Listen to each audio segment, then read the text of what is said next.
Découvrir un chantier hors du commun depuis le printemps dernier. Le château du Bois-Baudron reprend vie. Des tailleurs de pierre lui redonnent son éclat d'antan et effacent les séquelles laissées par les intempéries. Petit tour du propriétaire avec Camille Bory. Ce serait peut-être intéressant de pouvoir regarder et imaginer ce qu'il pouvait y avoir ici. Parce que, en fait, toute cette partie-là, historiquement, elle a été démolie et elle a pris les intempéries au fil des années, ce qui fait qu'elle a évidé complètement l'angle des murs.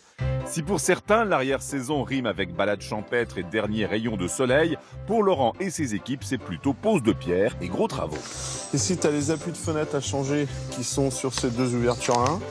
À 1 heure au sud d'Angers, nous voici à Mauzé-Touarçay, dans le département des Deux-Sèvres. Depuis quelques mois, cette entreprise vendéenne est chargée de restaurer cette demeure, le château du Bois-Baudron. On a un peu un passage dans l'histoire du bâtiment. C'est-à-dire, il a vécu avant nous, il vivra après nous. On réutilise exactement les mêmes techniques et les mêmes matériaux qui étaient utilisés à l'origine de la construction, c'est-à-dire à la chaux, naturel, pur. On fait des mélanges avec des sables. Alors il y a plusieurs intérêts à ça. C'est d'abord rendre perspirant le mortier et que le mur puisse respirer et pas emprisonner l'humidité qu'il peut y avoir dans ces murs de pierre et puisse ressortir au moment des beaux temps comme aujourd'hui où on a de l'évaporation qui se provoque, quoi. Bon, c'est parti ? Ouais. On va voir ça ? Suite à une commande de la mairie, l'entreprise de Laurent, spécialisée dans la restauration du patrimoine depuis 30 ans, découvre alors ce château du XVe siècle, laissé à l'abandon par son ancien propriétaire. La végétation avait tout envahi et les murs en pierre de tuffeau étaient complètement ravagés par le passage du temps. C'est en fait typiquement le jambage qui est usé par le temps et les pierres qu'il faut qu'on remplace complètement. À l'origine, la pierre, elle devenait ici et là, elle a reculé de 1,5 cm, 2 cm. D'année en année, cette pierre calcaire, tendre en son cœur, se crée une carapace, une sorte de coque très dure. Le fait qu'on ait une pierre très tendre, du coup, a une capacité d'absorption de l'humidité. Avec cette coque qui la protège, comme elle devient plus dure, emprisonne l'humidité qui vient par l'extérieur. Et donc l'hiver, avec des périodes de gel très importantes, au fil du temps, le gel expanse l'humidité et crée une poussée à l'arrière de la pierre qui fait qu'on a ces petites plaques qui viennent se décoller, se décrocher. Nos tailleurs de pierre doivent réparer les parties les moins abîmées et en changer certaines. Ils extraient d'énormes blocs dans les carrières du département voisin, dans la Vienne. Ils sont ensuite séchés pendant 9 mois à l'abri des intempéries avant d'être découpés pour le chantier. Une fois sèche, la pierre est alors plus facile à travailler pour Kevin, à peine 23 ans, mais au coup de maillet expérimenté. Là, c'est un motif en relief, c'est pour ça que je dégage toutes mes fonds d'arête, pour ensuite faire chercher la profondeur pour donner le relief d'en bas. Il faut prendre son temps, c'est très agréable avec ce soleil. Pas de place à l'à peu près, tout doit être fait avec précision et précaution, de la découpe à la scie, à la pose de pierre séculaire.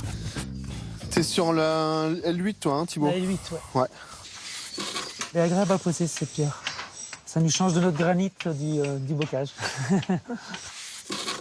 Ça fait un peu comme une pierre de sucre. Le peu d'humidité qu'il y a dans le mortier est absorbé par la pierre. Donc elle sèche en 1 minute, 1 ou 2 minutes. Avec son œil expert, Thibaut a réussi à fixer cette pierre pour plusieurs siècles en un instant. Il faut dire qu'il n'en est pas à sa première. Moi, c'est un métier que je fais depuis pratiquement 20 ans. Depuis toujours, quoi, en fait. C'est mon premier métier. Moi, c'est une passion, hein, c'est vrai. Hein.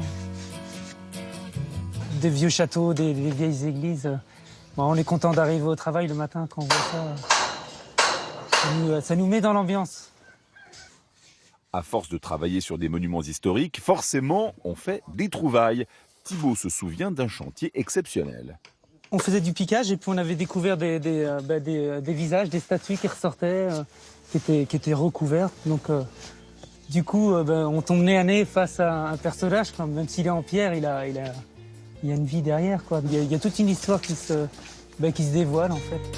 Même si la passion motive nos tailleurs de pierre, ils sont parfois arrêtés dans leurs ouvrages par un élément incontrôlable, la météo. C'est un peu le premier boulot du lundi, de regarder la température qu'il va faire et puis les intempéries, surtout la pluie qui nous gêne le plus. S'il pleut trop, ça va tout arracher sur la façade. La pluie oblige parfois l'équipe à décaler des interventions. Mais pour certains bâtiments, un peu d'ingéniosité s'impose. On est en train de réaliser un chantier sur une église où on a ce qu'on appelle un parapluie, c'est-à-dire qu'on a carrément enveloppé le clocher de ce type d'échafaudage avec une toiture, ce qui fait qu'on est protégé de la pluie, du vent, et donc là on arrive mieux à maîtriser. Maîtriser les éléments pour réparer l'histoire tout en inspirant les générations futures. C'est l'ambition de Laurent. L'entreprise accueille d'ailleurs chaque année des apprentis comme Kevin et Thibaut pour transmettre un savoir-faire précieux à la française. C'est un travail d'équipe, que ce soit pour moi au départ et même le conducteur de travaux derrière, le chef d'équipe, le tailleur de pierre, jusqu'à l'apprenti, à la livraison. Quand on voit ce qu'on a réalisé, on crée quelque chose, c'est hyper satisfaisant d'avoir atteint cet objectif.